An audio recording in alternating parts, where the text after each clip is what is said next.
This is Arthur Clarke in Colombo, Sri Lanka, on the 14th of June, 2000. Meow! Huples cat, drinking a nice beer on a very hot day. Been doing some lawn mowing and looking at my garden wondering why the seeds aren't coming up. I'll have to deal with that. Anyhow, I just wanted to do a video showing some of the sources of inspiration and education that are available for free or a little bit of money online during the current emergency. Because sitting at home just watching Netflix or watching quasi-intellectual programming, thinking you're being educated, is not the best. Did you guys know, and girls know, that you can actually take full university courses online?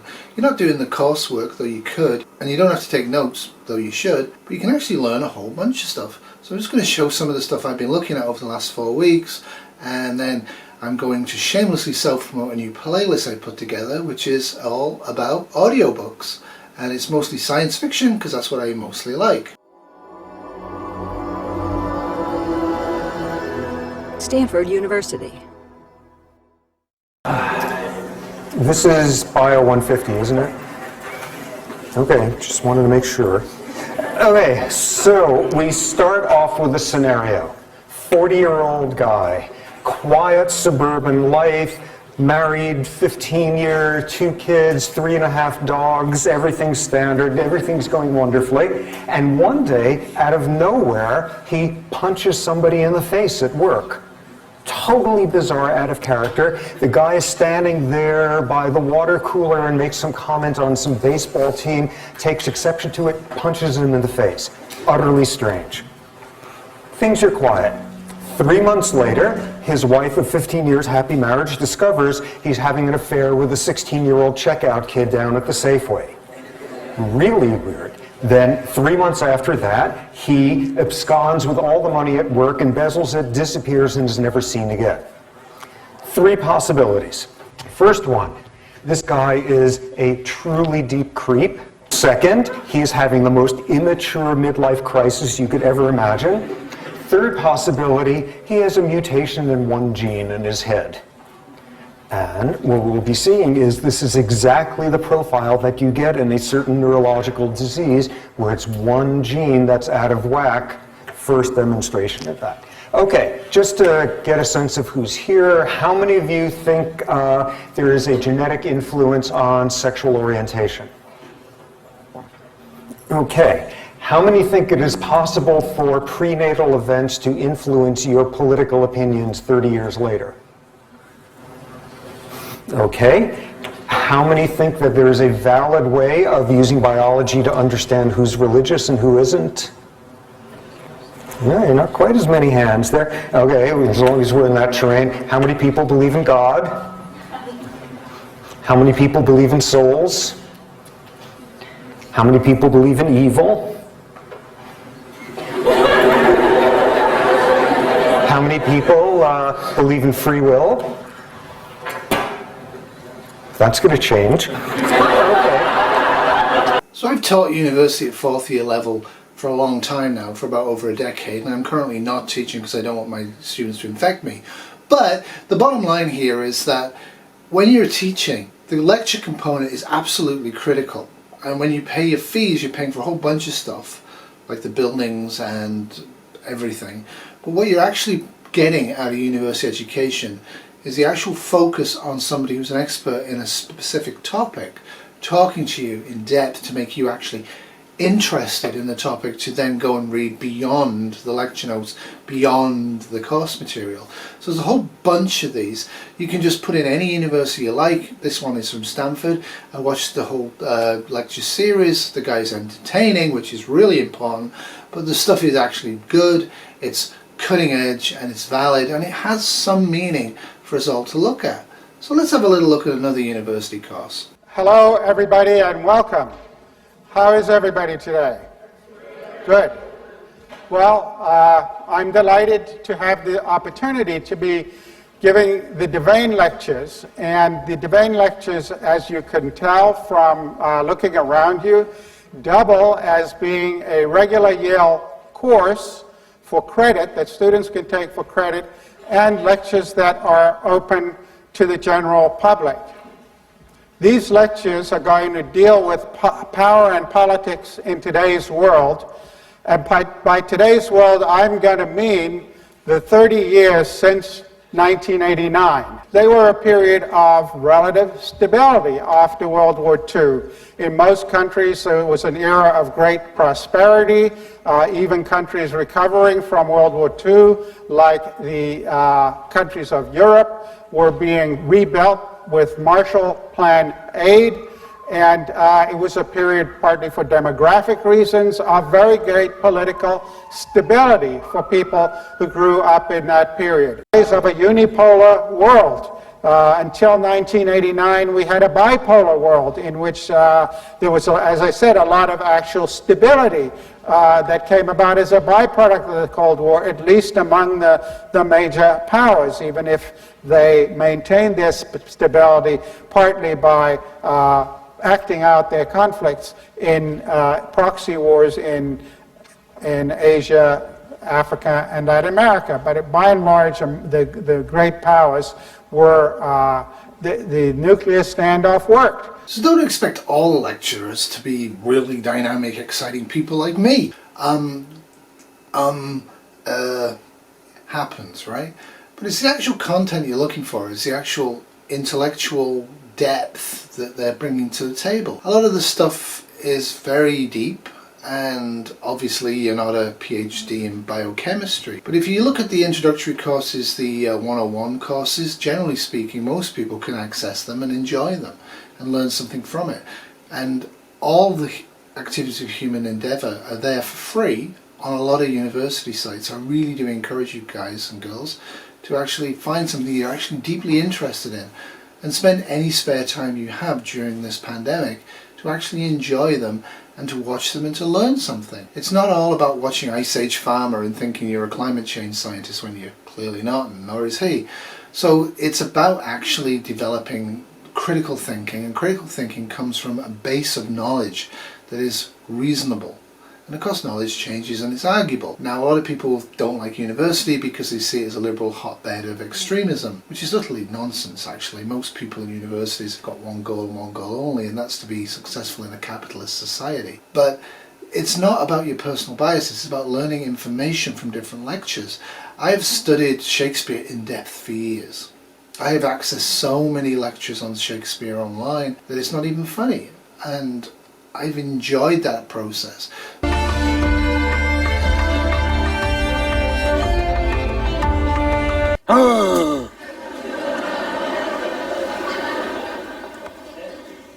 I'll tell you why. So shall my anticipation prevent your discovery, and your secrecy to the king and queen molt no feather. I have of late, but wherefore I know not, lost all my mirth. Forgone all custom of exercises, and indeed it goes so heavily with my disposition that this goodly frame, the earth, seems to me a sterile promontory. This most excellent canopy of the air, look you, this brave, o'erhanging firmament. This majestical roof, fretted with golden fire. Why, it appeareth nothing to me but a foul and pestilent congregation of vapors. So whatever the education factor you go for, it should be something you enjoy. As I mentioned in my Pocket Box reviews, there's a whole bunch of online bushcrafting stuff. Mostly you have to pay for them. All of this stuff's free. But let's have a look at something that isn't free.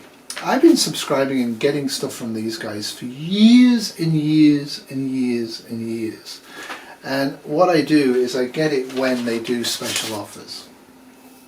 I started in university and I wanted to get background, so I got stuff that was background, but there's a whole bunch of different stuff, from history to religion to science to art to even, because we're in a pandemic, I might get that. The psychology of survival, the psychology of staying alive. You know what? I don't think this is how preppers envision themselves being in SHTF, but that's probably how most of us will be. They also have free lectures online, so let's have a little look at them.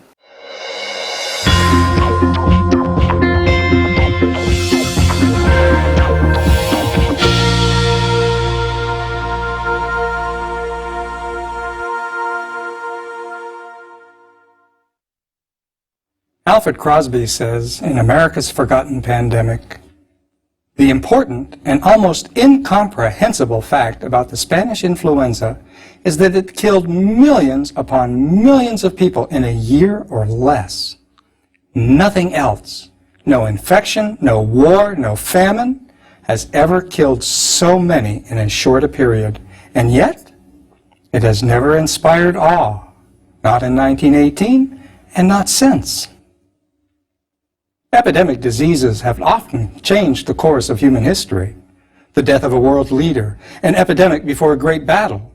But few diseases have accomplished it through sheer brute force. The deadliest epidemic of all times wasn't smallpox, wasn't the Black Death, it was the 1918 flu. In 1 year, an estimated 50 to 100 million people died, and that's out of a global population of only 1.8 billion. In America alone, 675,000 people died of the flu. More Americans died of the flu in a single year than in World War I, World War II, Korea, and Vietnam combined. It was one of the great watershed events in the history of the world, but it has remained shrouded in a cloud of silence ever since. I do think he's wearing a wig.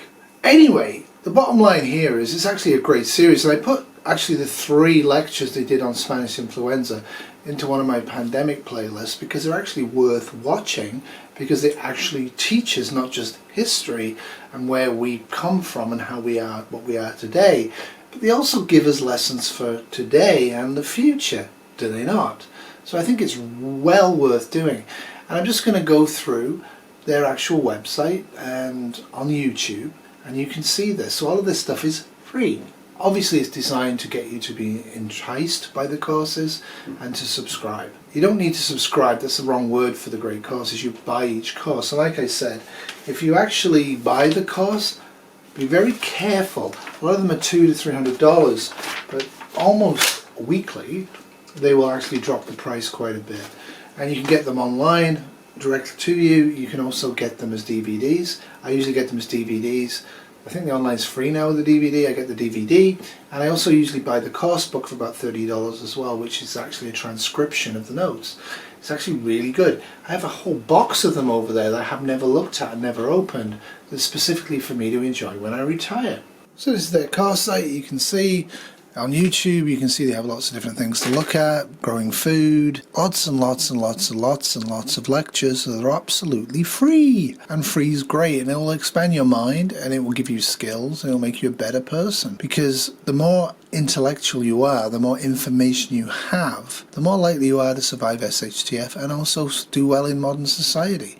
It's quite simple. Sitting at home watching garbage and junk videos from like Ice Age Farmer that has no credibility whatsoever is not going to help you develop as a human being. That's just my take on it. I really am fed up with these anti-science channels out there that everybody watches, like suspicious observers, that use a little bit of scientific knowledge and a little bit of scientific language to present a case that actually is not a case and actually is very easily disproven about climate change.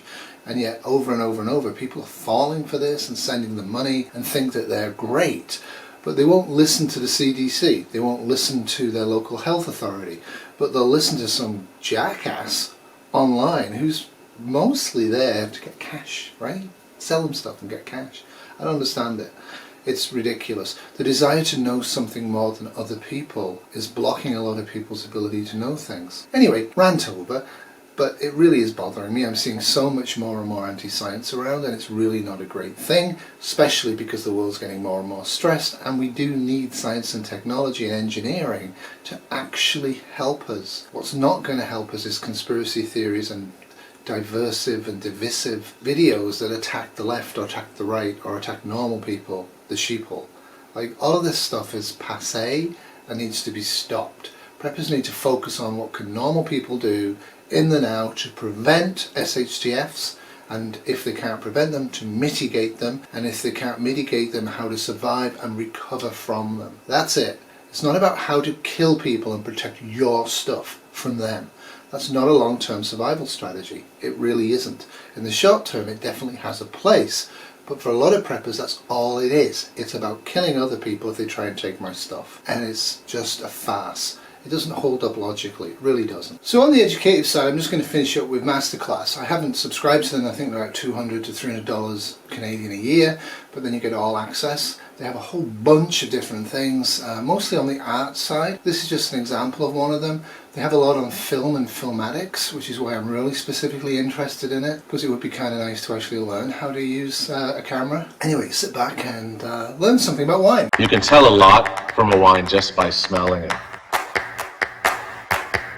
Oh, I wouldn't recommend it to my worst enemy. The first thing you gotta do is invest in a corkscrew.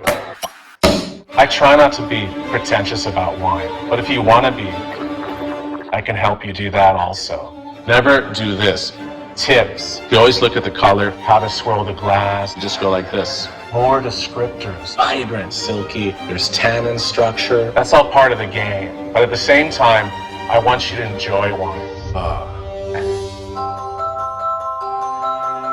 I'm going to take you to Tuscany. I want to teach you about the principles of viticulture, the balance in the soil and microclimate, and why great wines are great. Because this is my home, we will immerse ourselves in the Tuscan winemaking history. I want to teach you how to really taste wines. I'm using the 100-point scale. I give up to 15 points for color, 25 points for aroma, 25 points for structure, and finally 35 points for the overall quality. Wow, this is an excellent wine. You're going to learn how to make great buys, $15 bottles that taste like $100. And you're going to talk the talk with the wine merchant. And I have a special philosophy about food and wine pairing. I like to break the rules. I don't even mind trying white and red at the same time. And this is a way to really increase your knowledge, understanding, and also confidence with wine. It's a journey. It's an experience. I'm James Suckling, and this is my MasterClass. So just to finish up, I'm going to do a shameless plug for a new playlist I have on my channel on audiobooks, and I'll play a little bit of 2001, and then I'll show you the site, and I'll show you what books I've collected on there at the moment, but I'm going to keep adding to it, and I think it's a really good idea. It's something I do occasionally, is listen to audiobooks. I prefer text to read a textbook. A book with text lines, black and white lines on it, right? One of the things that has always intrigued me is, why is print black and pages white? Should it not be the other way around? 2001, A Space Odyssey. Forward. Behind every man now alive stand 30 ghosts, for that is the ratio by which the dead outnumber the living. Since the dawn of time, roughly 100 billion human beings have walked the planet Earth. Now this is an interesting number, for by a curious coincidence there are approximately 100 billion stars in our local universe, the Milky Way. So for every man who has ever lived in this universe, there shines a star. But every one of those stars is a sun, often far more brilliant and glorious than the small nearby star we call the Sun. And many, perhaps most of those alien suns have planets circling them.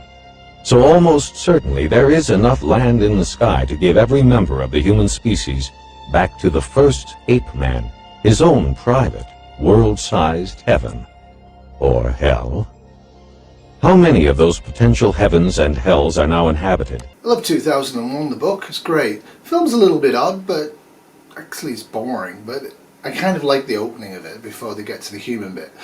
But I'm just going to show you some of the books that I've loaded to my playlist audiobooks, and feel free to listen and enjoy. And I'll explain a little bit about some of the books as we look at it. What we're basically looking at is the opening page when you click on it. First book to look at is Rendezvous with Rama. Good book. So it is admittedly science fiction heavy, but not entirely science fiction. Some good books in here, some that will make you laugh, some will make you think. Obviously 1984 is a critical book for everybody to read. And I've also included some cheap and free prepping fiction. Some of it's terrible, some of it's good, most of this stuff's good. Stranger in a Strange Land by Heinlein is actually a very good book. Most of the Heinlein books are good. They haven't dated well, but they actually have interesting ideas. And if you're at all interested in spirituality and religion, Stranger in a Strange Land is a very good book to read. But be warned, I am an atheist and I like science. Anyway, that's it from me. Remember, in SHTF, tomorrow will always be worse than today unless you prep. And part of prepping is to actually expand and improve your mind. Doodles. This was a Wonderful Cat production, 2020.